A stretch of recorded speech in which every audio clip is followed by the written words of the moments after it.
morning, Dog Nation. I am Brandon Adams. This is DawgNation Daily, the daily podcast for Georgia Bulldogs fans, presented today by Kroger. A lot of recruiting talk on the show here today. Dogs got a commitment yesterday. We'll spend some time talking about that, what makes that interesting. We're also just a couple of days away from decision day for five-star quarterback Jared Curtis. All of that on the table when Jeff Sentell joins us in just a little bit. But to kick things off here today, the honest truth is, as we get closer to the start of the upcoming season, I'm feeling pretty good, getting pretty optimistic about what Georgia might be able to do here this year. And we're going to let our minds wander just for a moment. We're going to kind of just allow our imagination to run wild of, if this one thing were to happen for Georgia, if this so-called X factor for the Georgia offense were to pay off in a big way, that could be very good for these dogs indeed. What do you say we talk about that to kick things off? It is DawgNation Daily, the daily podcast for Georgia Bulldogs fans, presented today by Kroger,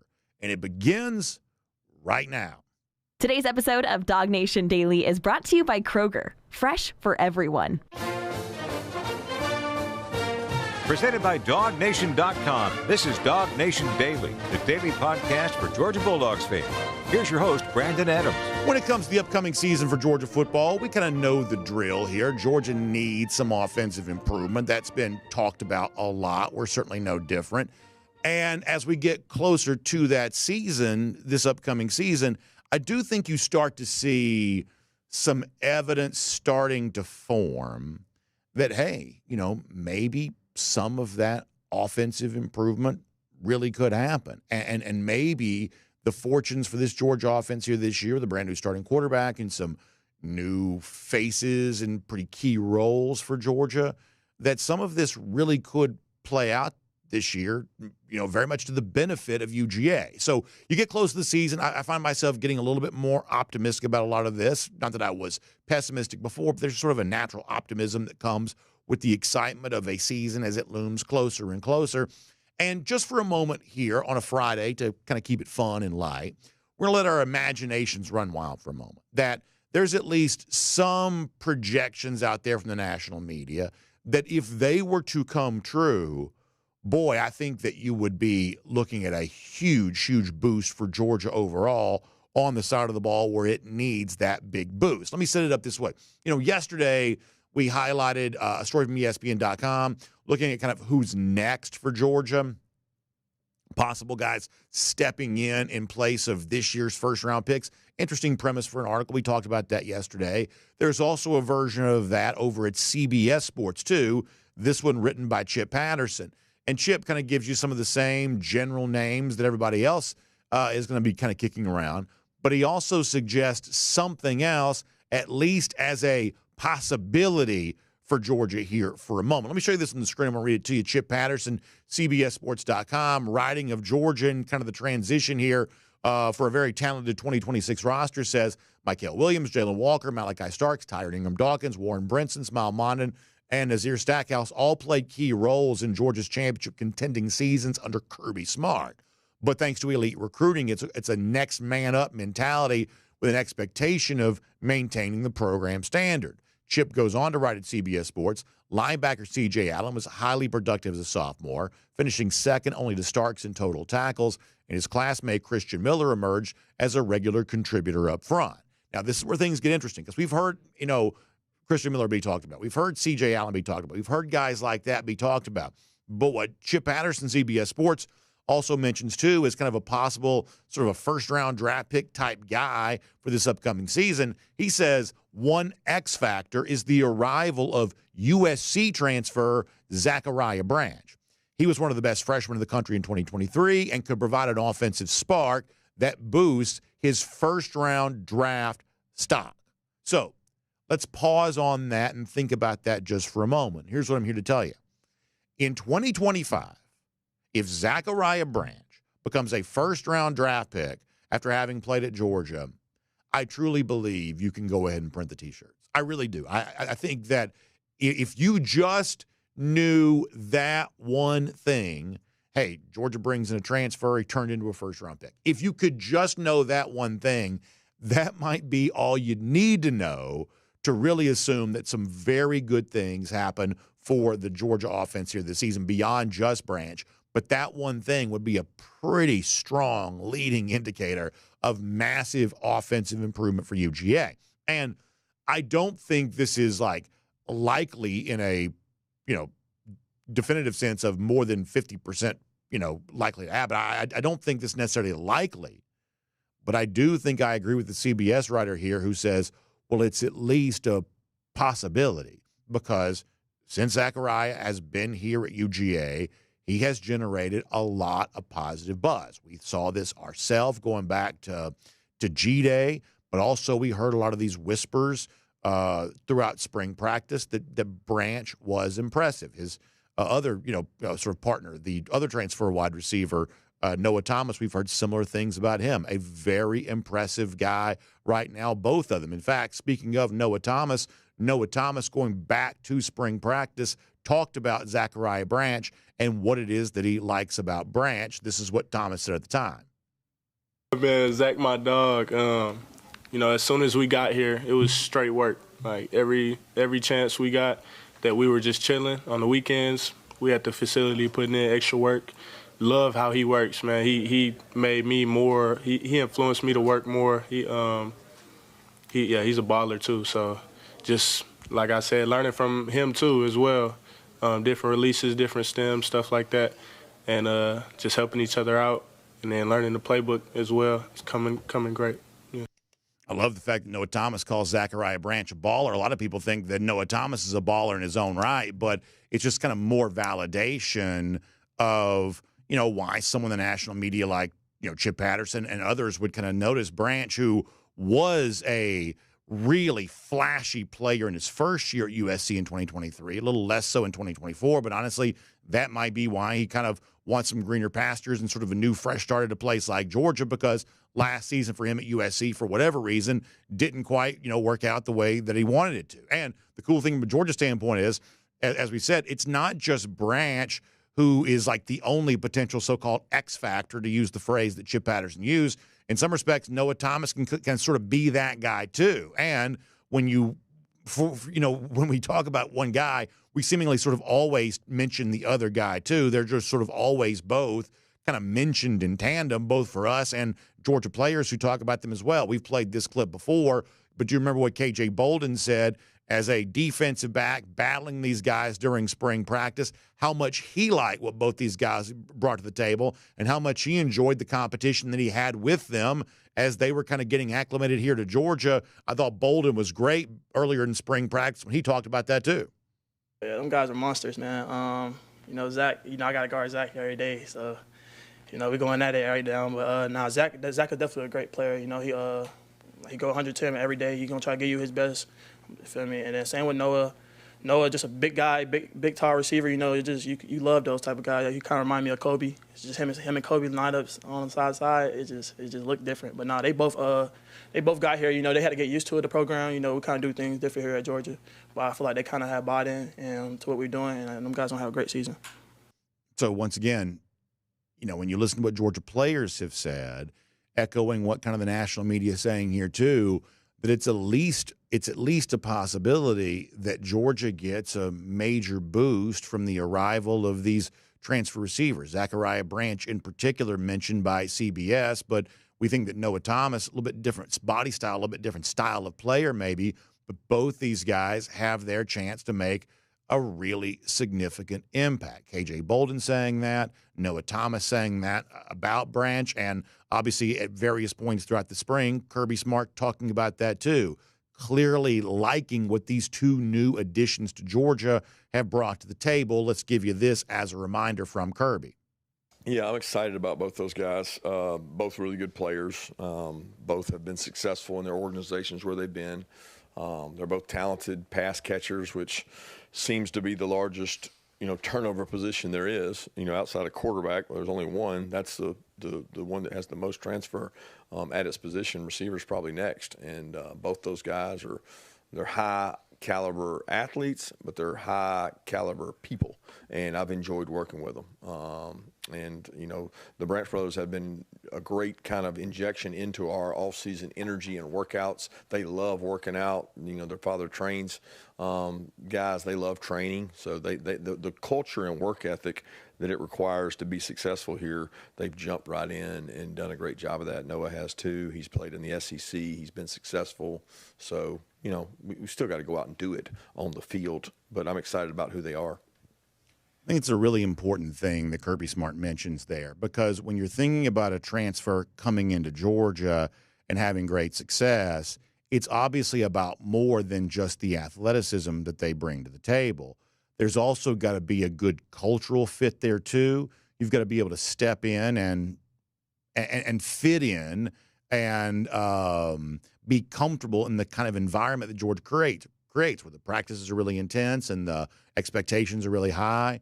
You've got to be a good fit, and you've got to be comfortable in that situation. And everything we've been led to believe thus far is that Branch, who we're talking about, and Thomas, who goes along with him, that they are very much those kinds of players. And so it's the intangible part of guys like this that will make them just as valuable to Georgia as the actual tangible stuff that you can see on the football field. I think Smart's right to bring that up. Before we kind of change the subject, though, let me give you kind of one more thing to think about on this.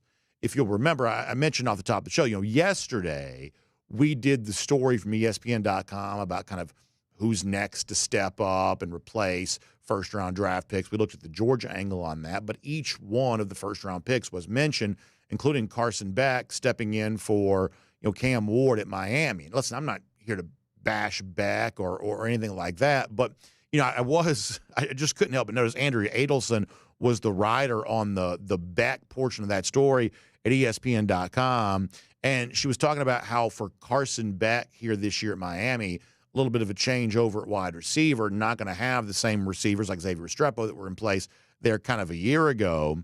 But she also said that Miami was going to be for Carson Beck a more, quote, this is a quote from Adelson, a more high-powered offensive scheme for Carson Beck to thrive in.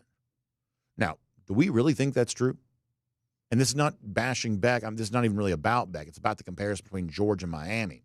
Yes, a year ago, Miami did have Cam Ward. And yes, a year ago, Cam Ward did have great success. But we've also been watching the, you know, coaching tenure of Mario Cristobal at both Oregon and Miami now for a good number of years.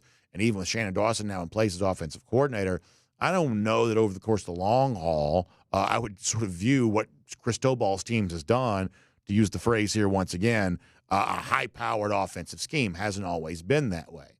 Maybe it will be for Beck here this year, following the footsteps of Cam Ward. That's obviously what Miami thought it was going to be when they paid such big bucks.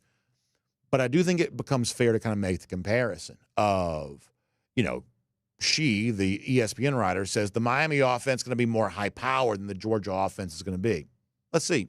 Let's wait and find out.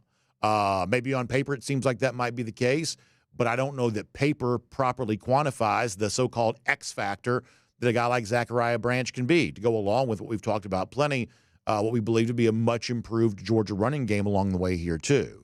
I do think the comparison between Georgia and Miami becomes a little bit fair, and I do think perhaps because it's difficult to quantify, I do think there's a chance that maybe some teams are sleeping on that Georgia offense here this year. And listen, I know that you can't discuss any of this without bringing in the feelings that some Georgia fans have about Mike Bobo. And we've said before, we get where you're coming from if you've got some issues with how Georgia performed on that side of the ball last year. We do get that.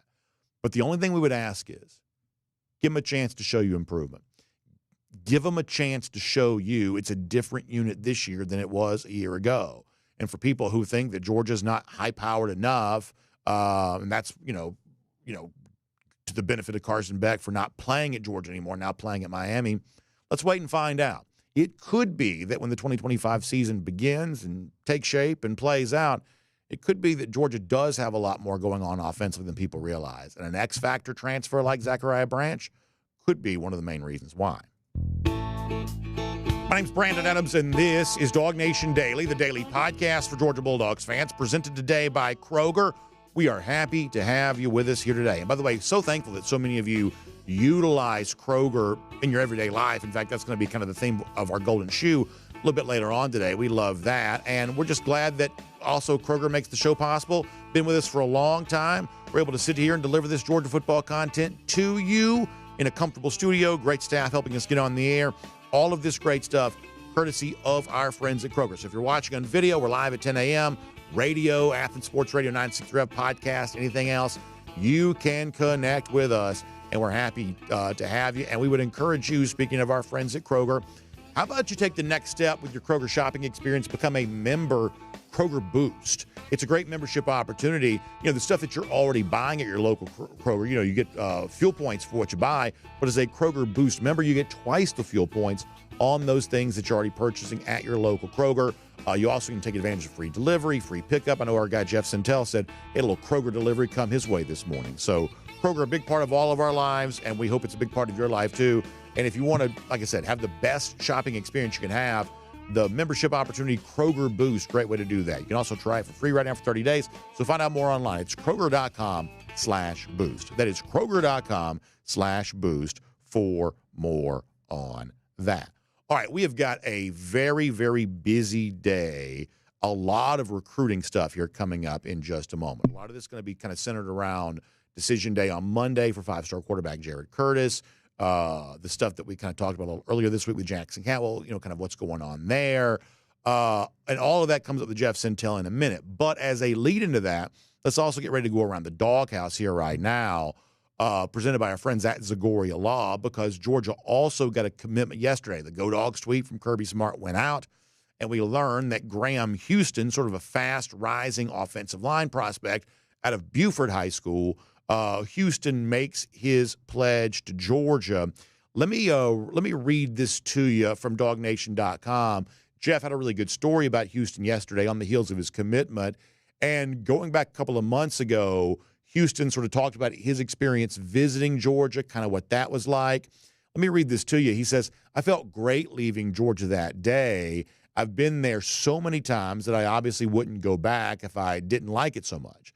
They are definitely still at the top of my recruitment, and getting to talk with Kirby, my mom, well, she loves him. She obviously likes what he could do for me if I were a player there and make me a better person outside of football. And I would say that quote is kind of another one of those things that has really been the theme for Georgia a lot this calendar year and certainly this spring. You know, Kirby talking about wanting players who want the experience of being a better man, being a better player, growing and developing while you're at Georgia, playing for more than just the proverbial paycheck in this NIL age. It certainly sounds like Houston's kind of committed to that kind of thing. This is also a guy that seems to be kind of climbing the recruiting rankings a little bit right now too.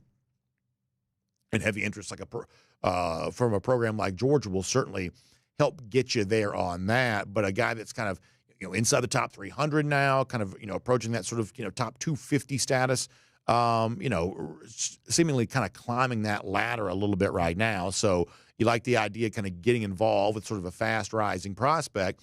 And then the other thing that I would say here too is that for Georgia, this is a chance to also, and listen, you know, people have had this conversation and talked about this many, many times in the past.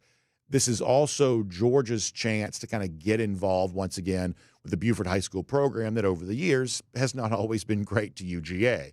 Now, the KJ Bolden situation, I think, changes that most dramatically because not only did Bolden leave Buford to come to Georgia, he also has become an outstanding player, on the verge of being an outstanding player, certainly a fabulous freshman season, and on the verge of being a dazzling player here. The Bolden stuff probably kind of changes the narrative between Georgia and Buford, perhaps most of all, but to see Georgia coming in and getting another commitment from a guy from Buford, I think you'll also take that as really good news too, especially just given the fact that Buford as a program has also been really committed to offensive line. That's a very, very kind of hard-nosed, tough program, historically very good on the lines of scrimmage. So to be able to bring in a guy like this from a program like that, I think you take that as a really good thing. And the other part of this is it really kind of starts what's about to kick into high gear here of, I mean, this is the main moment for that 2026 class. When the weather kind of gets warm and stays warm, when we get to late spring and that starts to turn into summer, now you're really getting into the recruiting time of year. We're about to have a whole bunch of official visits. We're about to have some commitments, including a big one, at least an announcement, whether it goes Georgia's way or not, from Jared Curtis on Monday, that we've sort of reached the recruiting time of year. This is it. And then before you know it, it's time to start playing football again.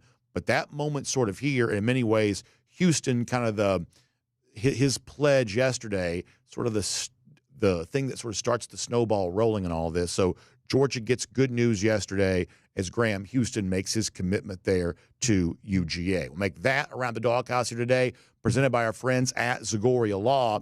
And, of course, while it's good news to get a big commitment for Georgia, you love that, there are also things that happen sometimes in the news that are not good news at all. In fact, it's kind of scary. You don't have to look very far to see this. Examples of dog bites. A dog gets loose. It's not properly cared for by its owner. A lot of times this can be a really scary situation because a dog bite can be very serious. It can lead to medical bills, pain and suffering, or sometimes it's not even a dog bite. Sometimes, let's say you're walking in the park, one of these giant dogs gets loose, knocks you down. That can break an arm. It could cause a problem like that.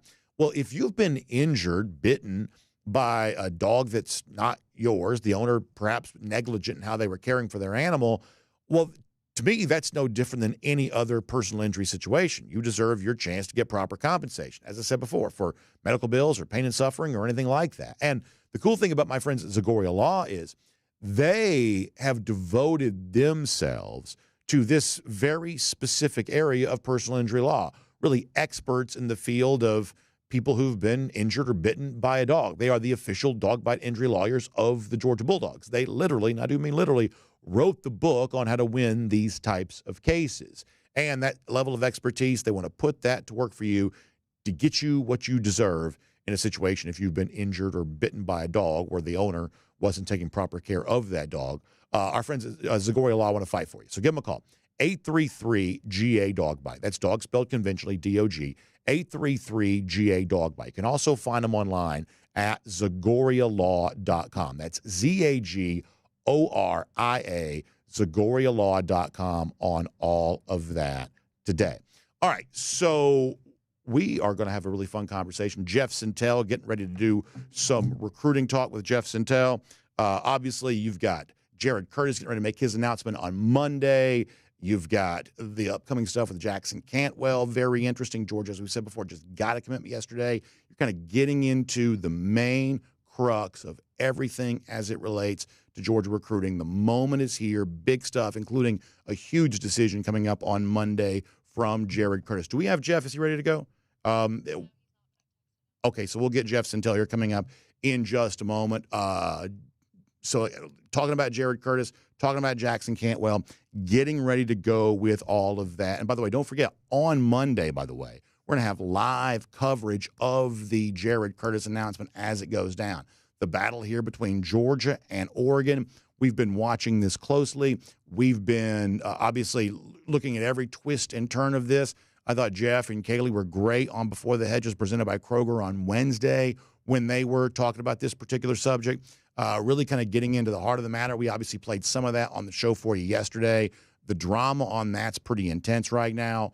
And on Monday, we're going to kind of find out what's next. Is it Georgia? Is it Oregon? The Georgia coaches have been in home with Curtis so far this week. And obviously, Oregon's had its chance to make their pitch there, too. So all of that going down on Monday, live coverage from DawgNation. That's going to be a fun thing. 5:30 p.m. Eastern time. It's 4:30 there in Tennessee where Curtis and his family live. But 5:30 p.m. Eastern time, we're going to give you plenty of coverage on that. Now, let me also kind of look ahead for the rest of the show, and then we'll get Jeff Sentell here coming up in just a moment. Before we're done today, I want to highlight what I think is an incredibly inspiring story. Perhaps you've seen former Georgia running back Nick Chubb, who has just had some rough injury luck in the NFL.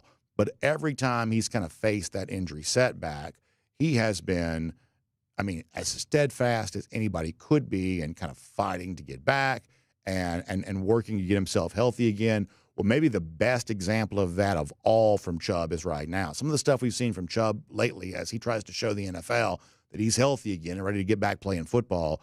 This is some awesome stuff. We're going to do that for you before the end of the show today. And also, I think you'll like this later on too.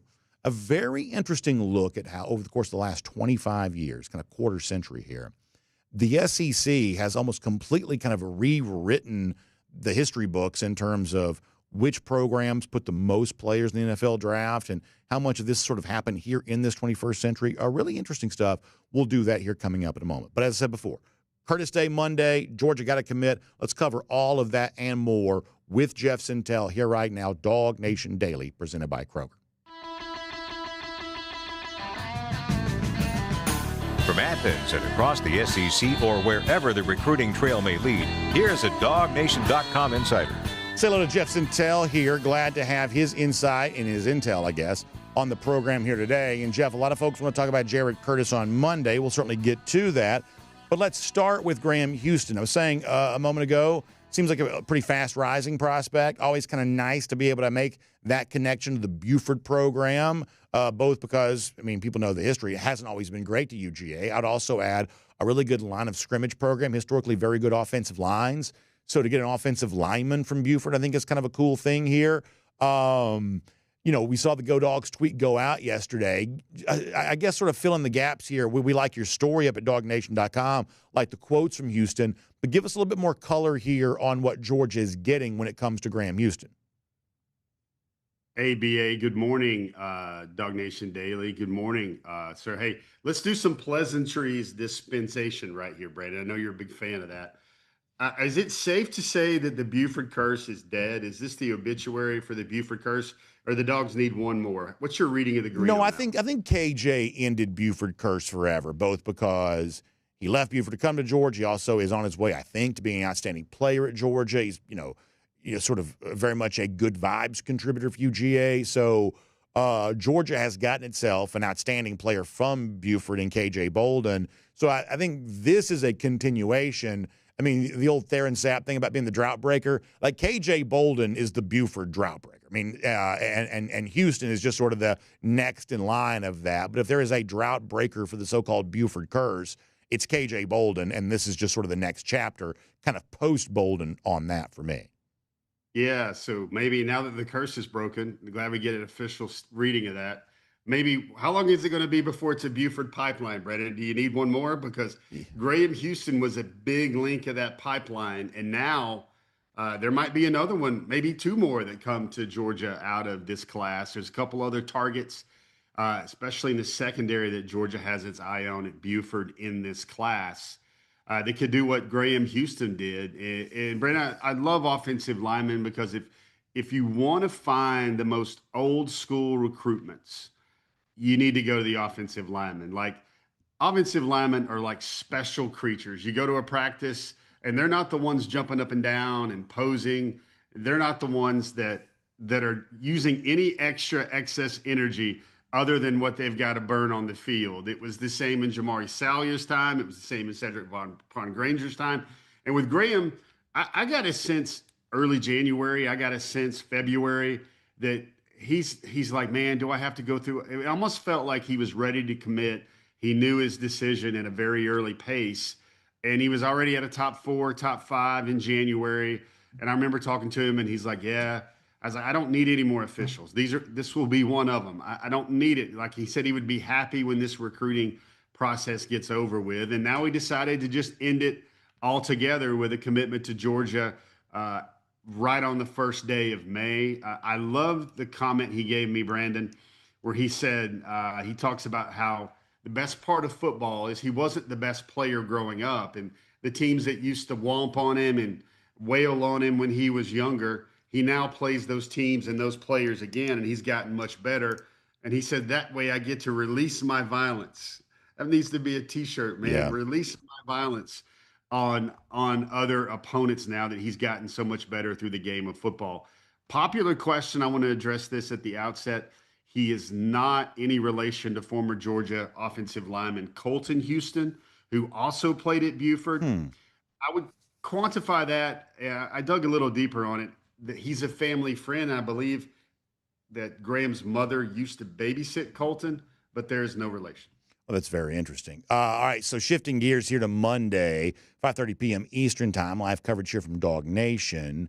Five-star quarterback Jared Curtis gets ready to make his announcement. Thought you guys were very interesting about this Wednesday on Before the Hedges, presented by Kroger.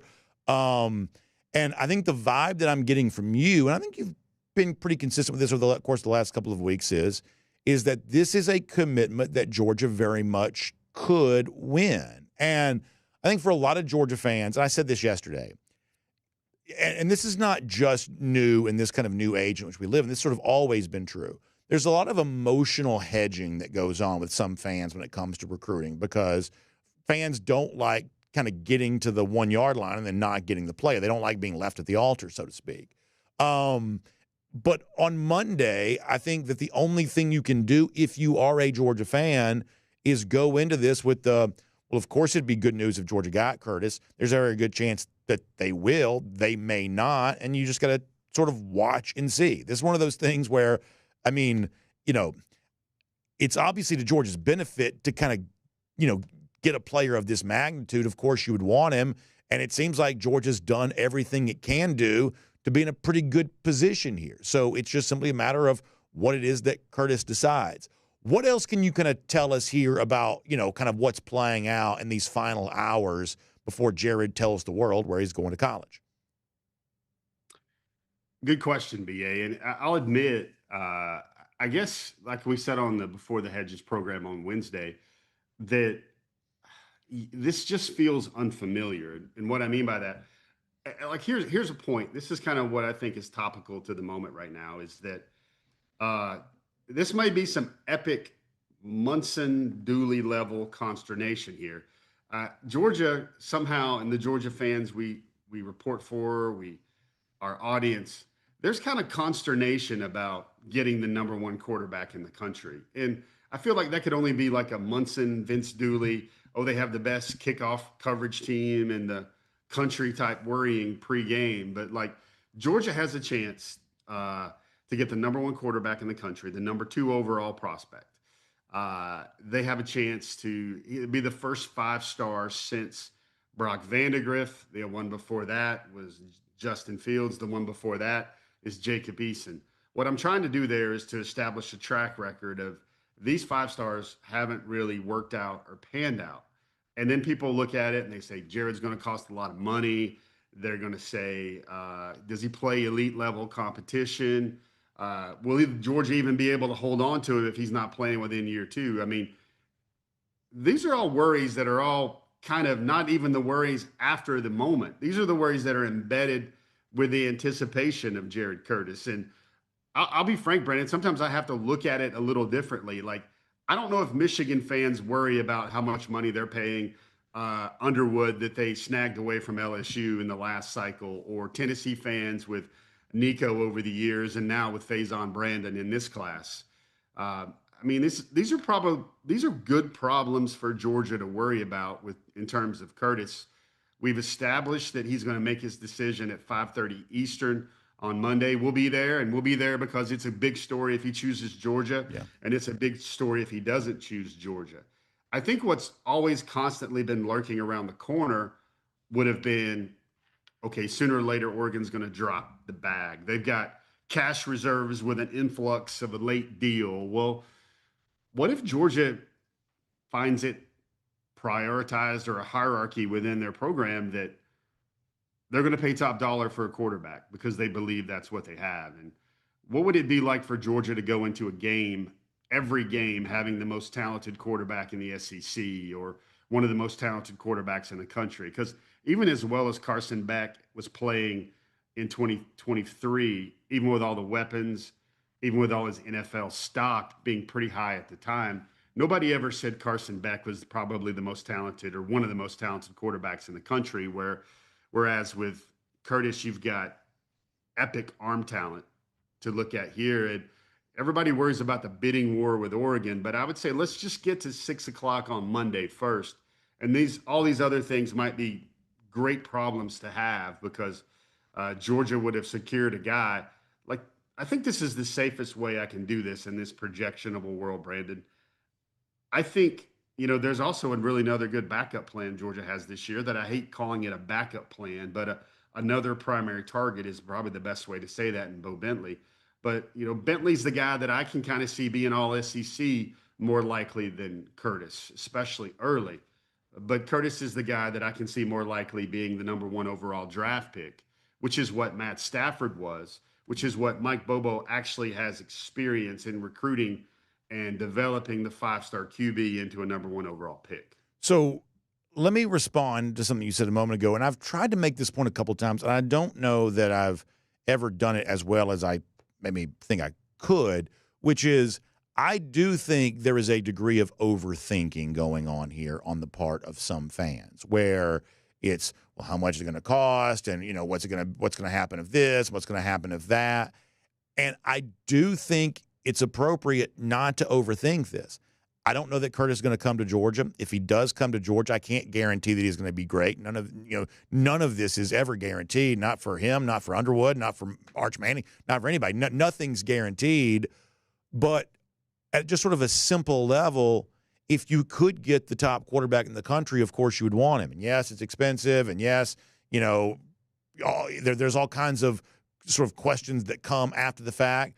But at just sort of a baseline level, if you could get the top quarterback in the country, of course you would want him. And then you just sort of see what happens after that. Like, I don't think this has to be super complicated. Now, I also don't think it's one of those things, well, if Georgia doesn't get Curtis, it's doomed. Because, as you say, you got a guy like Bo Bentley's out there. There's a lot to like about him.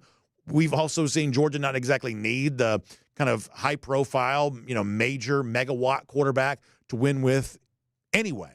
I think this is one of those things, if I'm a Georgia fan on this, and obviously I am, I view this as high drama but low stress. It's really, really interesting to see what Curtis chooses on Monday. Really, really interesting. If he chooses Georgia, okay, then you move on. You start thinking about all the other stuff. Well, how soon could he play? And what's this going to look like? And what does this do to the rest of your budget of the 2026 class? You'll get to all of that. If he doesn't choose Georgia, okay, well, what's next? What are the other options? And you kind of go with whatever, and Georgia could still prove to be a winner with all of that too.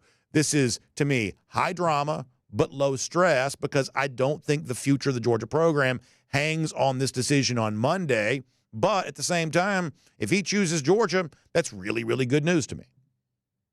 I think, Brandon, let me give you a little insight about the way I'm thinking and how I would kind of shape some of our coverage should kind of Curtis choose the Dogs. And it's a way that, what's all the hand-wringing about is the way I want to ask that question and try to answer that question. And it is, okay, I think the chief tenets of the argument are hasn't played great competition. And the second thing is the implications of paying a prospect this amount of money. And because I do believe it's going to take a lot of money, and I do feel it's going to be somewhere $2 million to $3 million. Now, does it all need to come out of the revenue settlement fund? I don't think so. I think you can get creative. You can pay collective. You can pay traditional NIL. You can also pay a lot more now prior to when the rules come into place or the framework comes into place of this uncapped period right now before everything comes into effect when the House settlement starts rolling this summer. All these things make sense, but we'll talk pure football here for a second. And this is what I've arrived at. Georgia has excess. First of all, we're not paying the money. It's not like it's a new roofing bill or whatever. Georgia fans, the fans that follow Georgia, they're not paying the money. And that's what this money is for. But right now, you worry about, well, what will this cost Georgia? Will it be not as much money for Jackson Cantwell, not as much money for Tyler Atkinson, Mark Bowman, Caden Prothro, Derek Cooper, Savion Hyde, Jay Lamar, all those names. Well, I think in almost all those areas, Georgia has an excess of talent, where this would just be ridiculous to add more of those players on top of all those players that are already there. And for the most part, under a manageable salary payment slot.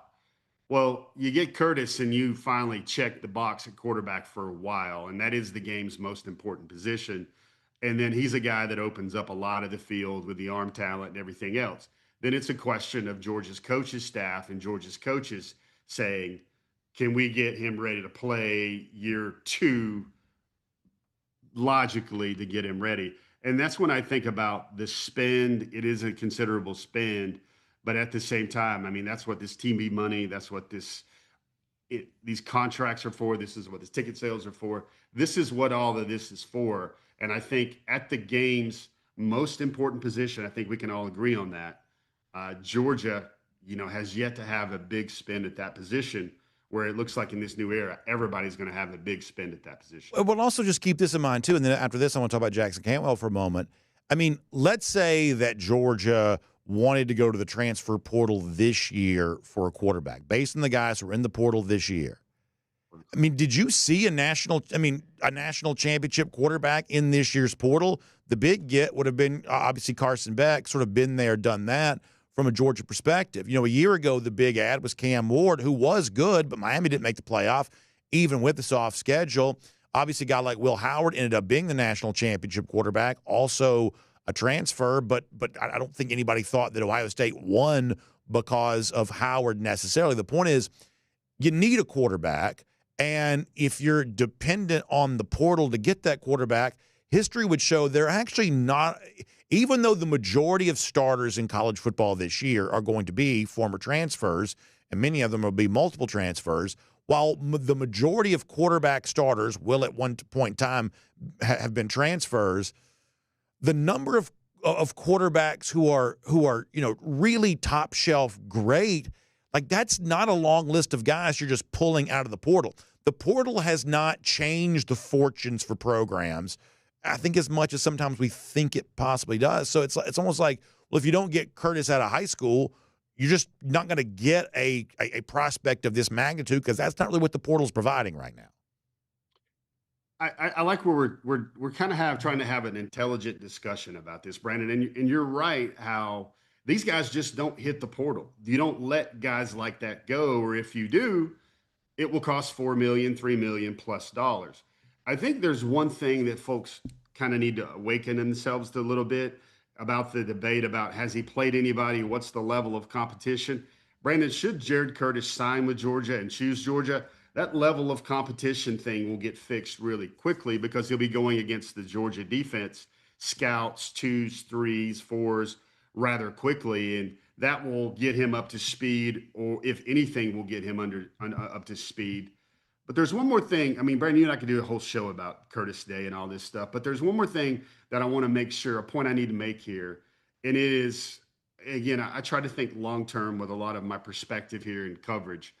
Brandon, I'm of the belief that maybe Georgia people that believe that this is a golden era for Georgia, or a glory era for Georgia, I don't know if Kirby Smart has 10 more years left as Georgia's coach. I think most people, most pundits would say they would take the under on that one. So why doesn't the program find out what Georgia could be with that elite quarterback? Mm-hmm. Check that box on that. We've already seen that Georgia can win with the pieces they find, the pieces that they develop that weren't the most highly marketable. You got to remember, Carson Beck was a number 20 quarterback in the country when he was coming out of high school. But the thing that I like about this whole process here is that Georgia's going to find out through this Jared Curtis experiment, should he choose Georgia. Let's always make the proper clarifications here. But Brandon, I think Georgia needs to hit with a 5-star quarterback so they can recruit them going forward. We mentioned Eason, Fields, we mentioned Vandegrift. Georgia needs this Curtis thing to work. And if that would be getting a 5-star quarterback, playing well with him, getting him on the big stage, letting him shine, and then seeing him pick top 5 in the country. I think that's the remaining undiscovered country for the Dogs in terms of everything else that I've chronicled for the last 10 years, trying to make sure. It seems like Georgia's hit every summit in recruiting and player development. I think that's the one that still remains to be seen. Let's talk about 5-star offensive tackle Jackson Cantwell for a moment. We were on the cruise last week. Big news kind of erupted. The commitment date for Cantwell had been postponed. A late last-minute visit was scheduled to Georgia. Online predictions rolled in for UGA. I take that as really good news for Georgia. I think that's kind of exciting. However, Jeff, I got to be totally honest with you. There has been a portion of me this week that kind of wondered, wait, did I get set up on this? Because, I mean, I was fanning the flames of, oh, my gosh, that's awesome, man. Cantwell, considering Georgia, you got expert national recruiters making big predictions that he's going to land at Georgia. All of this leading into a long-scheduled Oregon official visit. And this is one of those things that's been going on forever, not just in the NIL age, but the idea of you take the official visit to so-and-so school with all kinds of momentum between player X and a different program. And, it just so happens that you've got all this chatter about Georgia and Cantwell just in time for Cantwell to be in Eugene taking his official visit to Oregon. And in the aftermath of that, we've heard that Oregon made a pretty strong impression on Cantwell. Do you get the point that I'm making here? Like, how legitimate is the late last-minute push for Georgia for Cantwell, or is this the sort of manufactured drama that sometimes happen in recruiting where he ends up landing with, when you were on the show 2 weeks ago, it's a Miami-Oregon thing. I think you and I both didn't necessarily think that Cantwell was likely to come to Georgia. That has seemingly changed, but has it really? That's what I'm asking. Yeah, that's a good thought bubble there, Brandon. And it's one of those that I've had to rely on kind of my network of sources across the country to kind of figure this one out and dial this one in. And, Brandon, you talk to a lot of other schools, maybe a lot of other staffs, and they kind of laugh at the fact that, here's cash poor Georgia trying to clip coupons or get clearance sale prices on all the players, where they know Georgia has billfold, for lack of a better way of saying that. Georgia has the ability to get spend. I think where this got really real for me, Brandon, is he backed up the date, and he also stuck a Georgia visit on May the 10th before the May 13th date, because Cantwell's recruiting, man, has been fascinating to watch. He's represented by the Rosenhaus agency. He's already doing like energy drink commercials or energy drink ads you can see on his social media. So, there's going to be a spend here. And we also know, Brandon, that knowing the numbers that have been out, been released, kind of been reported, and then things we've generally heard is the 5-star tackles a year ago went for somewhere between 1.5 and 2 million per year in the 2025 class. Again, that's a big spend, Brandon, but as we stated earlier with Curtis, you just don't find those type of guys on the portal. Nobody lets them go. Those guys don't let their future NFL draft pick walk. And Cantwell, Brandon, you remember our truisms about recruiting is follow the visits? And Cantwell didn't need to see Georgia in January, February, March. He didn't need to come back to Georgia. His last visit to Georgia was in October for the Auburn game. And it's at that point where I feel like the Cantwell family said, to use a golf analogy, Brandon, Georgia was in the playoff. Like, Georgia was in the clubhouse. They were Justin Rose at the Masters. And whenever it came down to the nitty-gritty, Georgia would be there. That's why he didn't need to see Georgia anymore. And now you kind of think about that, but now you bank on another truism, is the very last visit Cantwell will take before his decision is indeed going to be Georgia. Same thing with Curtis. Georgia actually got the last visit for Curtis back in March. So Cantwell, and this is what I say all the time, Brandon, he has sounded to me like a guy that Georgia had checked every box for him for at least the last year and a half. And now it seems Georgia is a very major player at the end. How well do Cantwell and Curtis know each other? I mean, they're both obviously considering Georgia. They're both obviously considering Oregon. We've got news about them both here during the week. Is there, they obviously don't live, very close to each other, but is there any kind of connection between the two? In other words, would the Curtis news be a bellwether for Cantwell, or is it perhaps the opposite way? Well, if you spent big on that means you got less money for this other guy over here. Like, how closely connected do you think these two decisions perhaps are? Well, first of all, I don't think they're boys. I don't like either than them just, clapping back with each other on social media posts or text messages or anything else like that. But, you've seen some of the things where I think Cantwell is like QB1 and OT1 or LT1 or whatever. It does, for those that love tinfoil hat theories, Georgia gets what I feel yesterday was a ramped up, sped up timeline for Graham Houston in May. And then you see these two decisions, Cantwell and Curtis first, coming back to back in March. Brandon, doesn't this feel like one of those calculated Kirby Smart moves where he injects momentum into a recruiting cycle, into a recruiting push where Georgia was in the late 20s earlier this week. And I think Houston moves them to 25. But, the other thing to think about, I want to make sure I say this because there's a lot of things that go on, is I don't think the spend for Cantwell is not calculated until you have the number for Curtis, if that makes any sense. I think these are all kind of figured out within the framework of what you're trying to do and how much billfold you'll have available for the class. And I think in a lot of cases, Brandon, I think Georgia was the team in a vacuum that both of these guys would want to choose. Now it's kind of just getting the market value and the spend equated to what each young man can thrive with. Really fascinating stuff. Monday, live coverage of Jared Curtis' commitment decision, then all the dominoes that fall after that, no matter which choice Curtis makes. I guess very, very quick, Jeff, to say goodbye here. Do you think Curtis knows right now where he's going? That's a good question. I'm actually going to collect a lot of information over the next few days. I think he may know, but I don't know if final offers are on the table yet. I believe this recruitment will take place up until the weekend. And some of the fascinating things in this story, the answers we'll try to get for everybody out there on DawgNation is, A, when will the teams know? When will the bidding stop? Will the teams find out with the announcement at 5:30 p.m. Eastern on Monday? Traditionally, a lot of these cases, and there's even a universe, Brandon, where the agent tells each school yay or nay and everything else like that. They would get the word in advance for that. So again, Brandon, this is kind of undiscovered country for a lot of this. One of the things that I think I find strength in my reporting is just the experience and saying, how is this different? How is this unique? Does this feel like things we've happened before? Is this trending the way it normally does? Well, Brandon, this hasn't been the case with this recruitment for a long time. You've got agents involved.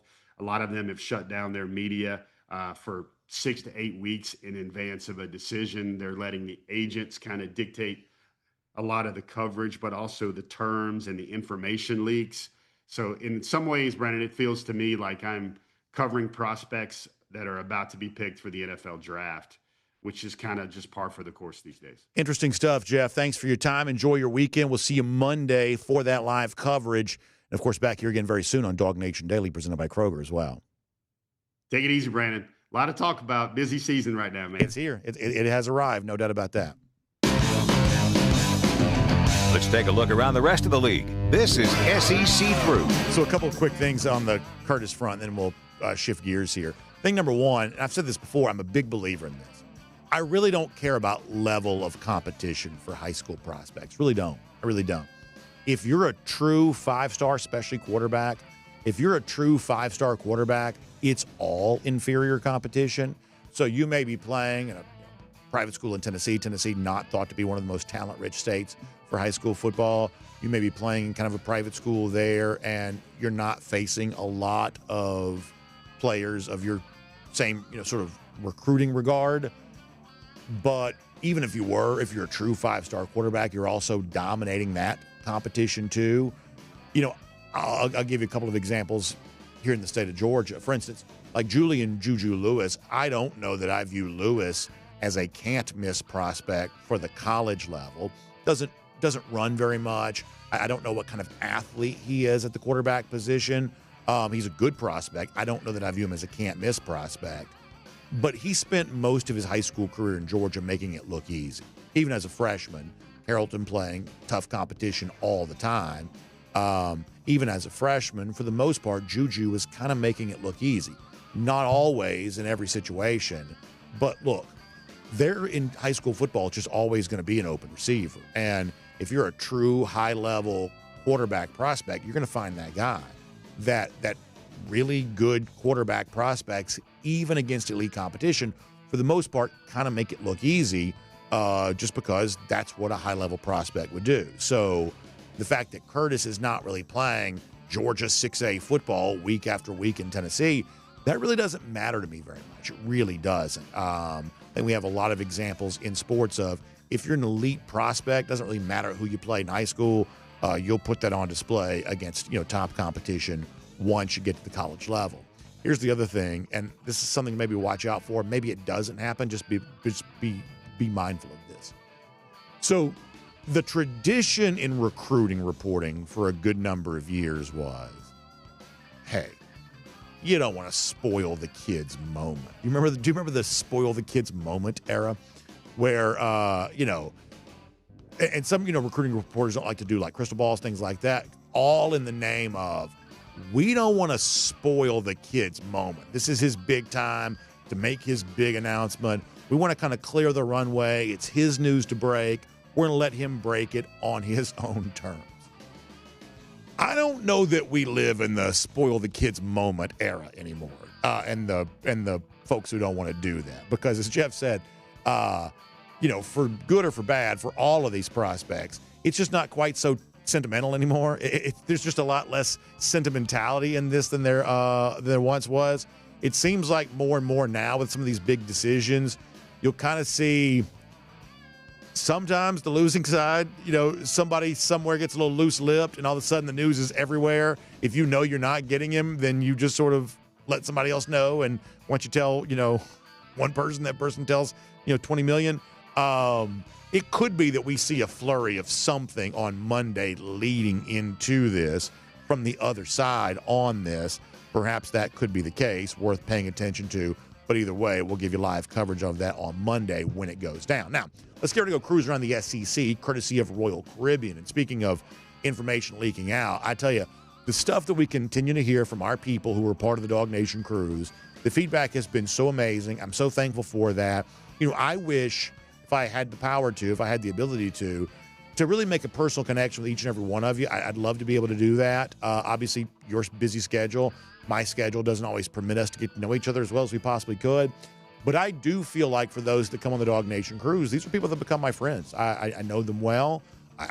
Many of them have been back with us year after year. I see them each year. You hear stories about their families. You connect with them. And it's really one of the special experiences for me. And I'm just blown away. I can't believe the good fortune to be able to say this is, my job, to kind of get a chance to meet folks and hang out on a cruise like this each and every year. And the cool thing is each and every year, new folks sort of join up too, and the cruise gets bigger and bigger each year. So we're already booking a lot of staterooms for our 2026 DawgNation cruise. And I would say that the action right now, the energy is high. You want to get on and be a part of this. It's April 20th to the 24th on Utopia of the Seas here once again. Going to be an incredible experience. People love Utopia of the Seas. It's an awesome ship.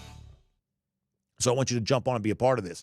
Jessica Slater is a wonderful travel advisor, specially selected for us by Royal Caribbean for all of our Royal Caribbean cruise vacation needs. I want you to give her a call, 770-718-9147. That's 770-718-9147. You can email her as well, jslater@dreamvacations.com. You will not believe how many staterooms we've already booked for our 2026 DawgNation cruise. So jump in while there is supply for you. Get involved on this. An awesome experience on the DawgNation cruise. All right, I want to do something kind of just for fun here for a minute. And sometimes I think charts like this are just kind of interesting. I think you can probably see a lot of different, points of intrigue. But an account on X, and I'm going to take them at their word that this is accurate data. I have not crunched the numbers myself. But let's assume for a moment this is accurate data. Let me show you this on the screen here just for a moment. That what an account called CFB Tracker did. I don't know this account. That's why I can't obviously confirm that these are accurate numbers, but I'm assuming they probably are. What they did was they looked at what the world looked like back in 2000 in terms of the programs that had produced the most draft picks and how that has now changed in 2025. After 25 years, the changes that have occurred. Now, if you're listening podcast or radio, I'm going to try to read this kind of quickly so you can kind of get the gist of this. So if you look at the year 2000, at that time, kind of turn of the century, the programs at the time that had produced the most draft picks, Notre Dame was first, USC was second, Ohio State was third, Oklahoma was fourth, Nebraska was fifth, Michigan, then Penn State, then Texas. The only legacy SEC team on this list was Tennessee at 9th. Then it's UCLA 10, Michigan State 11, Washington also tied for 11. So a very heavy kind of non-Southern feel to all of this if you want to go back to the year 2000, which had looked at all of history, the most draft picks at the time, the Notre Dames and the Ohio States and the Nebraskas, Michigan, Penn State. Like, these were the kinds of programs producing the most draft picks. Well, look what has happened in the last 25 years. I think this is really fascinating. Notre Dame, USC, Ohio State are still the top three, but a lot of this is sort of based on the work they've been doing for many, many decades, basically a century prior to that. But all of a sudden now you start to see some big changes. Michigan is fourth on the list. Then you get to Oklahoma. They are fifth. But watch this. After being nowhere to be found in 2000, by 2025, Alabama is sixth on the list with 418 total draft picks. Georgia's now eighth on the list with 392 total draft picks. LSU is ninth on the list, 388 total draft picks. And then Florida's tied with Texas at 10 with 380. So really a chart like this, I think, tells a pretty compelling story of what the 21st century has been. It's really been the rise of the SEC. And programs like Florida and LSU and Alabama and Georgia now producing talent at such an unprecedented rate that suddenly they're jumping way up in the most drafted programs of all time. It's actually probably kind of interesting for some of our younger folks to kind of look back on what life looked like leading into the year 2000, the fact that the SEC wasn't already dominating a lot of these lists, but obviously in this century, that's kind of been the case. So I just bring that up just simply because I find it to be somewhat interesting. And it's also one of those things of, well, is that trend going to continue? There was a time in which the SEC wasn't necessarily the most talent-dominant league, at least from an NFL draft standpoint, but it's been that way for most of the last 25 years. We have seen the Ohio States. We have seen the Michigans. This year it'll be Penn State. These programs are producing draft picks at a pretty high clip right now, almost as much as the top SEC teams are doing. Are we about to see a little bit of a reversal of what has been this now 25-year trend of SEC teams being the most talented in college football? It's worth asking, but interesting to see in that chart just how dominant all of that has been. Let me do a couple of other stories here real quick. So I saw where Ohio State coach Ryan Day was on The Tonight Show, obviously on the heels of winning a national championship. We got a chance to do that. But, and maybe I'm wrong for asking questions on the air I don't know the answer to. Did Kirby Smart do any of this kind of stuff? I don't remember Kirby Smart on The Tonight Show. Did I miss this? And, I mean, you know, Kirby doesn't love doing media, so maybe they invited him to come to Burbank or wherever it is they film The Tonight Show these days and be a part of the show or some of the stuff like this. Maybe he just said no. Maybe he just said he didn't want to. But when it comes to like a lot of the national media type stuff, you know, going on SportsCenter and things like that, Smart typically does that sort of thing. I think he flew out the other day to be on the cover of, it would be photographed for the cover of the EA Sports college football video game. It's just interesting that we didn't really, I mean, am I wrong about this? It's been a couple of years. Maybe I'm misremembering. Yeah, we didn't really see, I'm being told that, no, Kirby Smart did not do the Tonight Show. He didn't really do the kind of media blitz post-national championship that you might do. So I don't know if you know, the Tonight Show asked Ryan Day, didn't ask Kirby Smart. If they did ask Kirby Smart, he turned him down. I don't know. I do think that's kind of interesting, though. We've seen a little bit more kind of mainstream media stuff from Day post-national championship than I think we saw from Kirby Smart, and I'm not really quite so sure what to attribute that to, but I did think that was kind of interesting.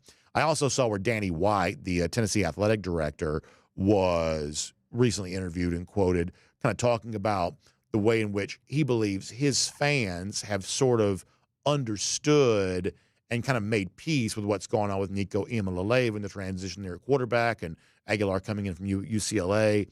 It seems like the Tennessee side, and we've said this the entire time, when this story first came out, Tennessee, my belief is, seemed very comfortable with all the details of the story being made public, and the Nico camp seemed to want details to be private. They seemed to want to try to shape the story and conceal some things.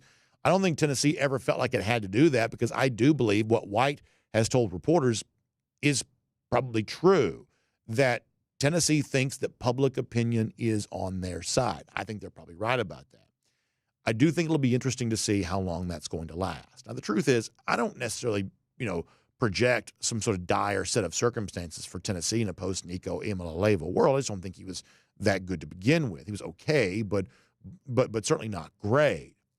But you do have to win at a similar clip to a year ago to sort of keep the critics at bay, even if they're on your side right now. In the SEC, they can change their mind pretty quickly, and perhaps they will. So seems like Tennessee, even though they don't really know who their starting quarterback is going to be, it seems like they're kind of at peace with how all of this kind of played out. Danny White, the athletic director, maybe the latest example of that. We will make that cruising around the SEC, courtesy of Royal Caribbean. And here on Fridays in our show, we like to kind of close out the week in style. We call this our long drink, long finish. And I tell you, I just want to celebrate a guy right now who, a couple of years ago, and this is obviously a tired topic. We certainly didn't invent this as a topic, but we did our Mount Rushmore of Georgia football on the show. Just eventually every show does it. A couple of years ago, we did. You can only have 4 names on the list. That's what makes a Mount Rushmore fun. And on my Mount Rushmore, look, I think a handful of guys are sort of no-brainers. Obviously, Herschel Walker. I had Brock Bowers. And to our credit, we had Bowers on the Mount Rushmore before his Georgia career was done. So we're pretty good on that, slightly ahead of the curve overall. I also had David Pollack. I think those are a kind of a nice, I would say somewhat easy 3. The 4th becomes a little bit more debatable. My 4th guy for my Mount Rushmore was Nick Chubb. That, in my belief, Chubb was second best running back to ever play for this program. Prolific stats. He also symbolically meant so much to Georgia, including kind of the first big season of the Kirby Smart era, that I view Chubb as arguably one of the 4 most important players in the history of this program. That's, of course, recency bias. I wasn't live for the Charlie Trippi, Frank Sinkwich era. I can't really fully speak to those guys. Eventually, the passage of time makes it difficult to kind of properly sort of categorize your sort of ancient era players. I'm probably doing a disservice to both Trippi and Sinkwich by not including them. But for me, Nick Chubb, one of the 4 most important players in Georgia history. I'm pretty comfortable saying that. And so when I have a moment to celebrate him, I love doing it. Chubb has also had some bad injury luck here in the NFL. Been a very productive player when healthy, but at the running back position, a lot of wear and tear. He's dealt with some really tough injuries. And yet every time he's dealt with one, my gosh, the work that he does to kind of get back in the fold and be back on the field again, it's just really inspiring to see. If you're watching on video, I'll show this to you. And if you're listening radio podcast, try to describe it. The incredible work that Chubb is doing to kind of get back here. I was joking with Kaylee Manziel, who's producing today before the show began. This is almost like a cartoon character. I mean, the leaps, the incredible hops to get over the hurdle there. You'll also see him kind of doing like the deadlift where he's like just throwing around like 500 pounds, whatever it is, like it's nothing. Like some of the stuff from Chubb that you're seeing on video right now as he recovers from injury, to my eyes, clearly looking fully healthy. And obviously, I think an attractive prospect for the NFL once again, now that he is. But some of this stuff is, A, it's awe-inspiring, but B, it is just like legitimately inspiring that someone like that, even though he's made his money, he's had his career, this is a guy that just loves football. And for Kirby Smart, who talks all the time about, wanting guys who love football, I don't think anybody embodies that at Georgia any better than Nick Chubb. So want to give him a little shout-out right there. We'll make that our long finisher today. Presented by the Finnish Long Drink. And, of course, as you're rolling into a weekend, Finnish Long Drink, a great way to roll into all of that. You're outside this weekend. You're playing golf. You're doing fun things. Our pool in our neighborhood's opening up. People are excited about that. When pool season begins, the Finnish Long Drink is certainly out and about. I saw a lot of folks in Athens last night drinking the Finnish Long Drink, and that is a true story. That was a great thing to be able to see. The college kids love this Finnish Long Drink, man. 21 and up, of course. But just really, really love that Finnish Long Drink. That is a awesome, awesome thing to see. And if it's not a big part of the stuff that you're doing each and every weekend, it needs to be, or whenever you're ready to have a good time with family and friends, the Finnish Long Drink goes great with all of that. So I want you to find it online. It's thelongdrink.com. You can learn the story, how it kind of started off in Helsinki back in the 1950s when the summer games were there, made its way to America, then to Georgia, big part of DawgNation for a good number of years. There's some really cool celebrity investors in all of this. It's a big-time fixture. Anytime we're out playing golf and doing our golf events, the Long Drink's always with us for that too. So we think you're going to enjoy it. So make sure you try some today. It is online at thelongdrink.com. Speaking of great sponsors, one of our golden shoes, our only golden shoe for today, goes out to our buddy Georgia on Tap, who's kind enough to share this on the X platform and tag me in the process. First of all, look at that. He's paying essentially $1.65 a gallon for gas. You love to see that. He says, just a reminder and a huge reason I have Kroger Boost. If you have Boost with Kroger and order on a bonus points day, you use the Kroger credit card, this could be what you pay for gas. This was on Thursday, May 1st. Who wouldn't love to spend $1.65 a gallon on gas? The real Georgia on Tap enjoying that. Kroger making it possible. So golden shoe going to Georgia on Tap for sharing the love and the good news about Kroger. And also we'll give Kroger golden shoe here too for helping save some money at the pump. You always love to see that. Lousy, stinking Gators. I don't know if they're saving money or not, but they're getting ready for another beatdown later on this fall. How about 1,637 days? That's how long it's been since Florida's beaten Georgia. That is our Gator Hater Updater. Y'all have a great weekend. See you back here Monday, Jared Curtis Decision Day. We'll talk to you then. DawgNation Daily, presented by Kroger. And on video. Time now for the R.S. Andrews Cooldown. R.S. Andrews, one you turn to for your air conditioning, heating, plumbing, and electric needs. They show up on time. They do the work that's promised, the price that's promised. You can trust them on all of that today. All right, let's get some comments. Let's find out what's on your mind. We'll talk about anything you want to discuss. Blind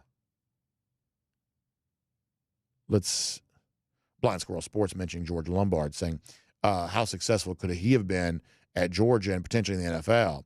He says, I thought he could have excelled at running back university, but it wasn't meant to be. Yeah, so Lombard was big running back prospect out of Lovett and also a baseball draft pick of the Braves. And Lombard's major league career, I honestly don't know how much he ended up playing. He did not end up becoming a great player. But what's funny is he's a major league coach now, and his son is a huge prospect. So it's kind of funny. I mean, hey, we've now lived long enough to see people we remember as prospects have sons who are prospects. But Lombard's son is a big major league prospect, I think. So, yeah, that's kind of a blast from the past. Wildman Slayer shouting out Jamal Lewis, the former Douglas Astro. For whatever reason, that's one of my favorite nicknames in Georgia high school football, the Astros, the Douglas Astros. I love that. Spencer Clark also remembering back when Lewis at Tennessee and then Marcus Lattimore at South Carolina. Yeah, Lattimore had some big games against Georgia. John Paul Williams says you have to put someone on the Georgia Mount Rushmore before the TV era, obviously kind of pre-1980s. So what I did for my Mount Rushmore was, to me, Herschel Walker's still the best player in college football history. He's easily on there. Brock Bowers got the nod from me. The Kirby Smart era has been the most significant era in Georgia's football history. The best player from that era, I believe, is Brock Bowers. And honestly, we were in on this pretty early. You can go back and see some of the stuff we were saying, even in 2021, when Brock was racking up 13, 14 touchdowns, that we said, this is a historic career taking shape here. These are record-setting numbers. This is a historic career. We were very early on that. So Brock kind of got the nod for us because of kind of that era. So you and I are thinking somewhat similarly. But I don't think all eras are equal. I really don't. And, Pollock for me makes it because I think in the 21st century, kind of the Richt era, pre-Kirby, I think that's a pretty important time in Georgia's football history. I think that Richt obviously stopped short of winning a national championship, but I think in many ways he sort of modernized the Georgia program. I think he made it more relevant on a national scale. And I thought that the best player from the Richt era probably deserved recognition too. That's why Pollock made my list.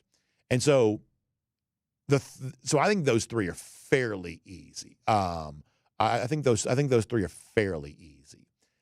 I think the fourth is incredibly debatable. And like you said, you want to go back and sort of recognize someone from kind of like the mid-century era, totally makes sense. If you want to recognize someone from like the 90s, like a Champ Bailey or somebody like that, I would say to a degree that kind of makes sense too.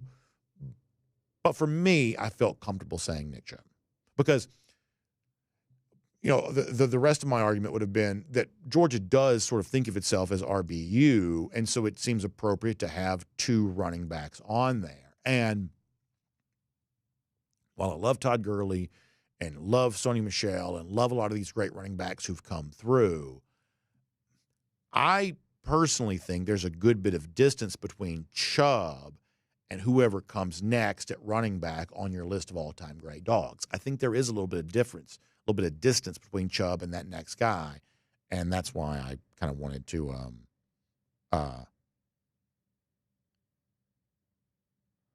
Derek Lewis says, I know it's he says, my wife and our friends enjoying having dinner with you on Wednesday night of the cruise.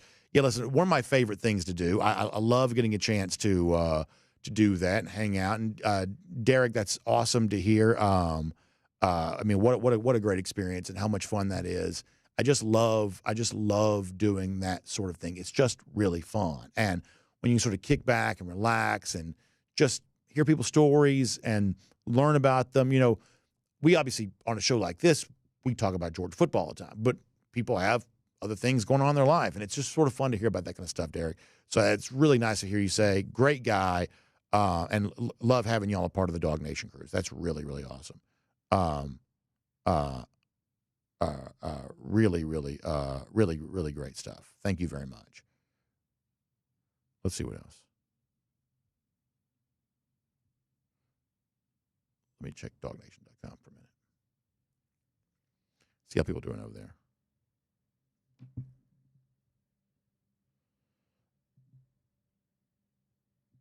Bill Camacho says, I hate to say this, but I believe that Jared Curtis may pick the Ducks on Monday.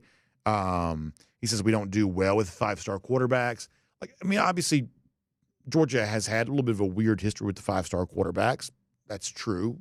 But I don't think that means that, this couldn't be the five-star quarterback that really clicks for Georgia. I think there's a very good chance that that could be true. And as I said to Jeff, this is not a, criticism of Bill. I enjoy Bill's comments. But I do think it's appropriate not to overthink this too much. That we see this sometimes in the NFL draft. It's like a team needs quarterback. We know they need quarterback. But sometimes we hear the rumblings and grumblings coming out of their organization of, well, they're not quite so sure they're in love with any of the quarterbacks in this draft. And maybe sometimes that's an appropriate decision. But sometimes doesn't that feel like almost like what we do in our own life sometimes, kind of procrastinating a little bit? We sort of put off making a decision we know we need to make. Sometimes I feel like NFL teams do that when it comes to quarterback, especially around the NFL draft. It's you convince yourself that, well, none of these guys are right for me. It almost becomes sort of a commitment phobia, not to turn this into like relationship advice, but it almost becomes like a little bit commitment phobia at some point in time. And as I said, in the case of Georgia, I don't think they should do that. I don't think they should overthink this. Unlike the NFL, if you draft the rookie quarterback in the first round, that's a 4-year contract, and you are set back by picking the wrong quarterback. In the case of a college football program, and there's no true hard salary cap. There's budgets, but there's no hard salary cap. I don't know that choosing a 5-star quarterback right now is a 4-year decision. You bring him in, you pay him a lot. He may not be, what it's cracked up to be. If that be the case, you just sort of move on. That's what happened between Georgia and Carson Beck. Ultimately, while there's probably some emotion on both sides, the end result of the Carson Beck era is actually pretty simple to describe. Georgia spent big on Beck. Returns were somewhat meager. Therefore, both sides decided to move on. It is kind of that simple. So you're going to spend big. Let's not even put Jared Curtis' name to it. Let's just 5-star quarterback whoever or highly rated quarterback whoever. You spend big. You bring him in. If it works out, nobody will ever question how much you paid him. If it doesn't work out, okay, you were going to spend that money on something anyway, And so you just move on and go do the next thing. Shane Holiday says, we're in a suite last night in the concert. So our friends at Serve Pro do have a little bit of a premium seating area, very nice, kind of above the side there, very nice. They were kind enough to let us have that. So a little bit of a premium seating experience last night. Yeah, a little bit of a premium experience, a premium seating experience. Garrison Tugger says, let's get that beard growing until UGA loses. Yeah, so I did not shave today. I thought, listen, it's Friday. We're kind of relaxed. We're in a little bit of a summer cadence right now. Why not do that? I do love Aikens Ford Arena for concerts. I do think it's an awesome, awesome venue. I wish I could have seen you, Shane. Would have loved to have seen you. Saw Tate Ratledge. He was there. So yeah, sold out crowd. It's great to have something like that in downtown Athens. And first of all, it's really weird. It's not commercial. Just me talking. It's really weird. You could be in downtown Athens and not know there's like an 11,000 seat arena. I think it's about what it holds. I mean, it's bigger than Stegman Coliseum. You could be in downtown Athens and you could be almost even near the arena and almost not realize it's there. It's really interesting. Really interesting.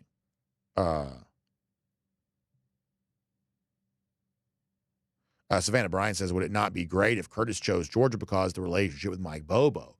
I do think that would have to be an important data point to consider. And, listen, I'm not going to – the one thing I've tried not to do when it comes to Bobo stuff, I've tried not to be too heavy-handed with people. Because people are going to think what they want to think no matter what. But I do think all of us need to consider contrary evidence sometimes. And for people who have had their mind made up on Bobo, if Curtis chooses Georgia on Monday, at the very least, we know that Bobo is going to be a pretty significant reason why, and a very good chance that Curtis may mention Bobo by name in his sort of post-commitment remarks if he speaks to reporters. And that would be some contrary evidence that I do think the Georgia fans who've kind of made up their mind on Bobo should perhaps consider. I mean, I know Bobo was in home with him this week. I think there were some reports out there may have been in home twice with him. So, I mean, clearly, Bobo is kind of the closer for Georgia in this regard. And look, if Georgia doesn't get Curtis, there are going to be some people who say, well, see, I told you so. He didn't want to play for Mike Bobo. There will be some of that comes out, and we'll never kind of you never sort of know who is who on stuff like this. But if you're one of the people that would say that, you've at least got to be willing to say the opposite if the opposite does take place. If you get my drift. Let's see what else.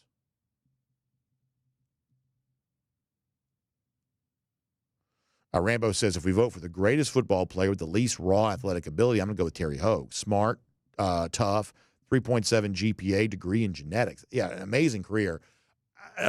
Hogue played in my lifetime, but I'm not old enough to really remember. I do know the stories. Really, yeah, fascinating player. And as you said, good student too. Really good stuff. I didn't know this. Savannah Bryan says that Frank Sequich was the first SEC player to win a Heisman. I did not know that. I do think it's really interesting to go back and look at that era. And, we kind of showed you a minute ago, like the all-time draft list. It's a lot of Midwest schools. It's Notre Dame. It's Ohio State, Michigan, teams like that. A lot of Midwestern flair to that. There was a lot of SEC bias back then. There just was. I mean, it's hard not to notice. AP poll especially. AP poll could have cared less about the SEC. It's really amazing. And, kind of the story of college football over the course of the last half century, and those draft numbers we gave you earlier sort of prove this out, is kind of the rise of Southern college football. And it's so funny now that obviously the sport is way more popular in the South than it is anywhere. But if you want to go back to like the time of like the Frank Sequich, Charlie Trippier era, you go back and look then, the SEC was just not getting enough love. And that's one of the reasons why, we love making fun of Alabama for claiming 1 million national championships and things like that. I do think some of the claiming of national championships is appropriate because I don't think the AP poll in those eras was giving proper consideration to the best teams from the South. So Savannah Bryant says Sinkwich, the first SEC player to win a Heisman. I didn't know that, but also when you look at the way in which Southern football was treated during that time, perhaps also not a complete surprise either. All right, let me get a couple of Facebook comments here, and then we'll get ready to roll into a weekend. And whatever you have going on, hope it goes great. All right, let's say hello to some Facebook people here. Matt Rukavina says he likes to ask Tennessee fans to list their 6 national titles, like list what years. Yeah, I mean, listen, there's a lot of liberties taken with some of this kind of stuff, which I'm a big believer. Georgia should claim, for all the reasons I just mentioned before, Georgia should claim the 1946 national championship. I believe they should. And if they did, I'd wear 1946 national champions gear on the show. One thing that Georgia's been kind of cool about lately is, if you've been to the stadium, you've seen this, they have like specific, unique logos for all of their national champions. I think it looks really cool. And I think that Georgia is well within its rights to claim the 46th national title. I think they should. Now, I think it would be better to do it in a year that Georgia wins the current national championship. Like back in 2022, when Georgia was the reigning champs, they should have just slapped 46 on the sign too. I think it's a little easier to do that when you've also kind of, got a fresh new flag waving as well. But even if they don't, even if that doesn't happen in the next couple of years, I think that Georgia's well within its rights to say, hey, we've dug through the archives, we've crunched the numbers, we've reconsidered the history. We are 1946 national champions. I think that Georgia should do that.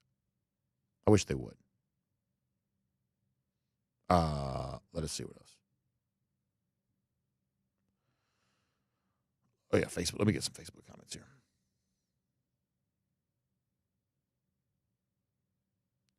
Philip Jordan Wells in here having some fun. You always love to see him.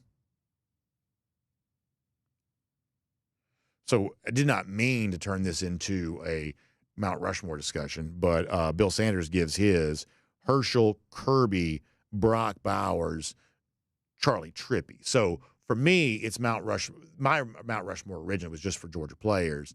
I mean, it's almost like, the Kirby Smart history is almost so significant that it sort of defies a Mount Rushmore type thing. I mean, Vince Dooley was a great coach too. And really, I think that Coach Dooley is almost underrated as a coach because, first of all, 25 years is a long time to do anything. 201 wins, 6 SEC titles.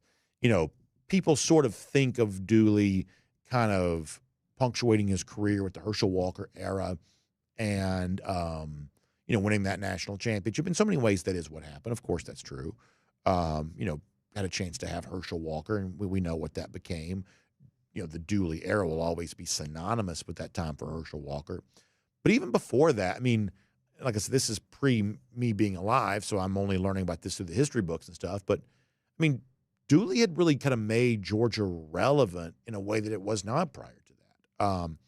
And I do think that his history perhaps should be a little bit more prominently considered. I'm not talking about Jordan football, but like maybe college football in general.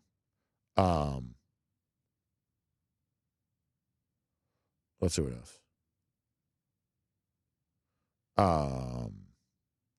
Somebody was asking about the Jared Curtis situation, about Gary Westmiller asking about, kind of games that get played sometimes. I'm sort of on guard for anything, as I said before. Like, after being really excited about Jackson Cantwell, there was a part of me this week that wondered, wait, was this set up? Was all of this just to sort of build anticipation for an Oregon official visit? Seems like maybe that's not the case, but we're on guard for everything. We're on guard for everything.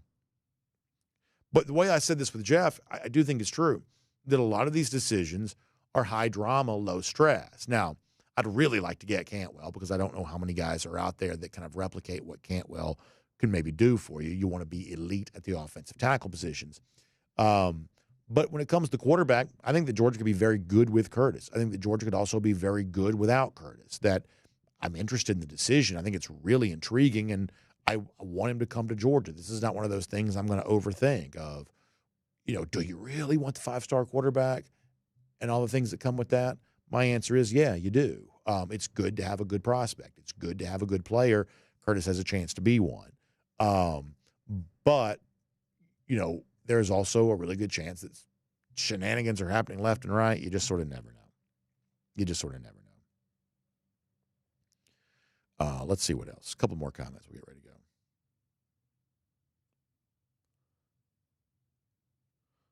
Yeah, so some fun stuff rolling through here. All right, final comments.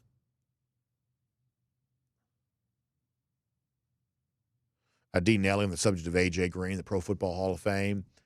Yeah, I mean, I don't have the argument right in front of me right now to be able to make, but I certainly wouldn't hate a discussion about A.J. Green as a Pro Football Hall of Famer.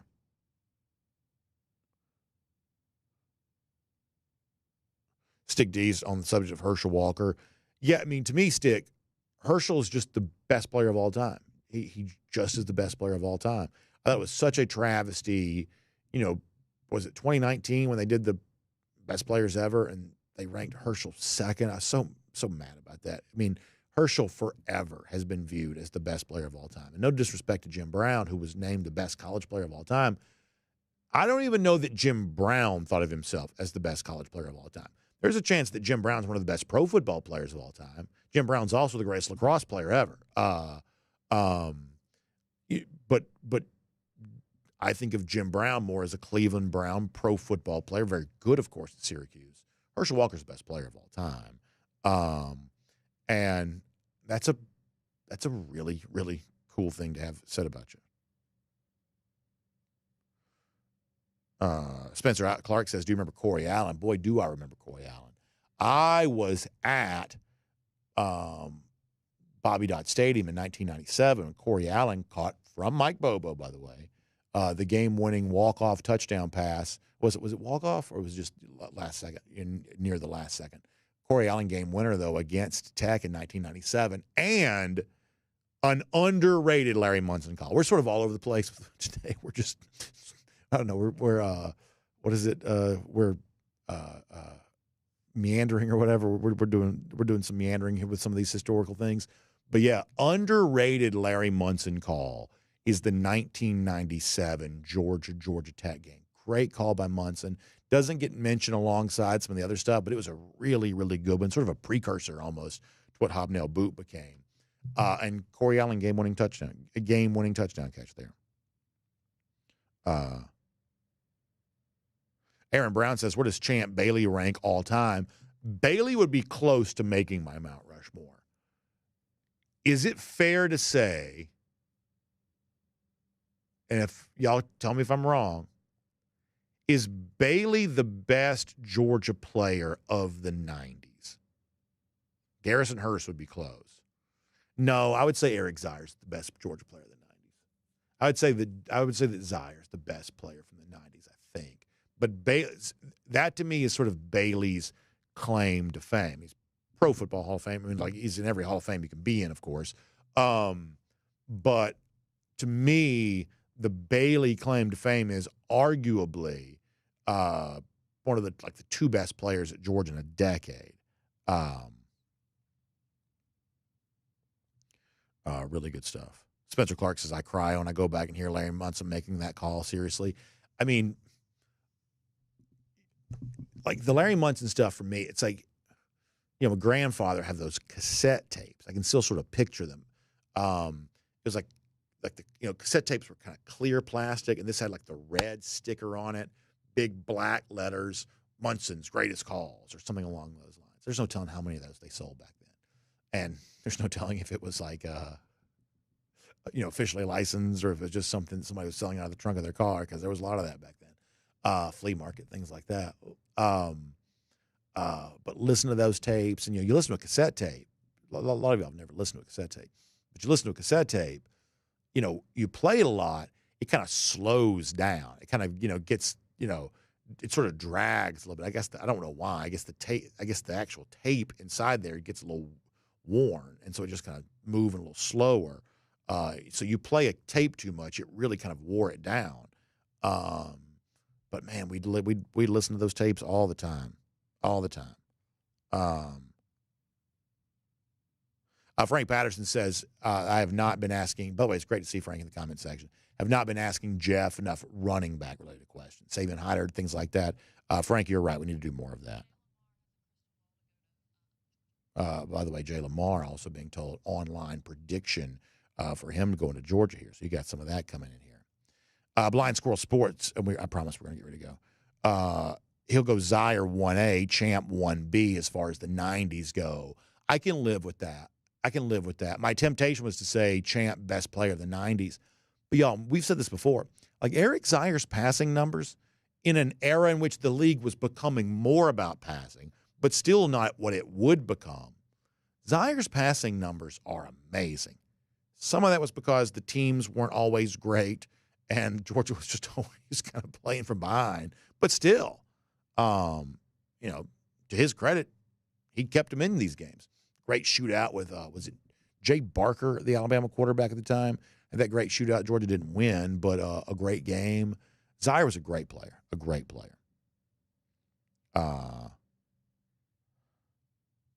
Spencer Clark and others mentioning Hines Ward. Hines Ward's one of certainly the more interesting players to come through Georgia. Led the team in passing in 1995, which is sort of crazy. Started a game at tailback, and then obviously became a very good receiver. I would say when it comes to like history of Georgia football, I would say that Ward was a very, very, very, very, very good player at Georgia. A very good player at Georgia. He was a better pro than he was in college, though. He became a great player in the NFL. And this is not in any way meant to be disrespectful to Hines Ward. I love Hines Ward. Hines Ward's one of my all-time favorite players. This is not disrespect. I don't know that Hines Ward was a great college. He was a very, very, very good college player. Very good college player. But I don't put Ward in the same category of some of the guys that were mentioning. He was very good, but I don't put him in the Champ Bailey, like for instance, similar era. Is Ward a better player, different position? Is he a better player than Robert Edwards? I don't know. He was very, very good, but I don't think of him as one of the 10 best players in Georgia football history. He darn near became a Pro Football Hall of Famer, a legend for a legacy team like the Pittsburgh Steelers. I don't know that I would have Ward on my 10 best Georgia players list. Wildman Slayer says he played 3 positions at Georgia. Yeah. Now, in terms of the unique nature of his career, no doubt about that. I think I would put Ward in a similar category that I would put someone before my time, like Fran Tarkenton. Tarkenton was a good player at Georgia. Fran Tarkenton became, for his era, probably the best NFL quarterback of that time. Had numerous records. I think a lot of them have been since surpassed, but he was like a record holder almost across the board at the quarterback position. Probably a better pro than he was in college. Am I right about that?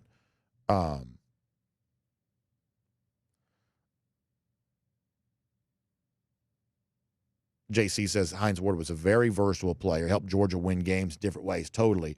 He says, but in the pros, he was an animal. He really was. And the thing that I remember about Ward, and you saw this in his NFL career, he was probably the best blocker on Georgia's team. He used to lay lumber as a blocker, and obviously that physical style at the receiver position is one of the reasons why he was such a great pro. Spencer Clark says the one player we forget is Max Strong, terrific fullback. Played a good long while in the NFL, right? I mean, that's the thing is a lot of these Georgia guys that weren't super heralded, they go on to have these long NFL careers. I think Max Strong plays at Seattle Seahawks. I think he played for a good while for them. All right, we got to go. Tripp says Hines was a beast at Georgia. Yeah, no one's disputing that. But all we're saying is, in the category of, say, 10 best players of all time, that's a pretty rare, rare air conversation. But I do get the love for having played so many different positions. I do get that. All right, we're going to go. And DT points out, when it comes to playing multiple positions, Champ Bailey also did a lot of that too. That's a very good point by DT. All right, anything else? Are we going to get ready to go? Y'all have a great weekend. Check out RS Andrews online, rsandrews.com, for your air conditioning, heating, plumbing, and electric needs. They show up on time. They do the work that's promised, the price is promised. You can trust them on all of that, including air conditioning units. Time to get that thing tuned up. Factory fresh specs. Stay cool and comfortable all spring and summer long. That's what our friends at RS Andrews want to do for you. They'll keep you feeling good, and somebody may have told you need a new AC unit. Eventually you might, but our friends at RS Andrews can tell you how to get some new life out of that old unit and get it tuned back up to factory fresh spec. So find out more online, rsandrews.com. Have a great day. Back Monday. Enjoy the weekend. DawgNation Daily, presented by Kroger. We'll look forward to talking to you then.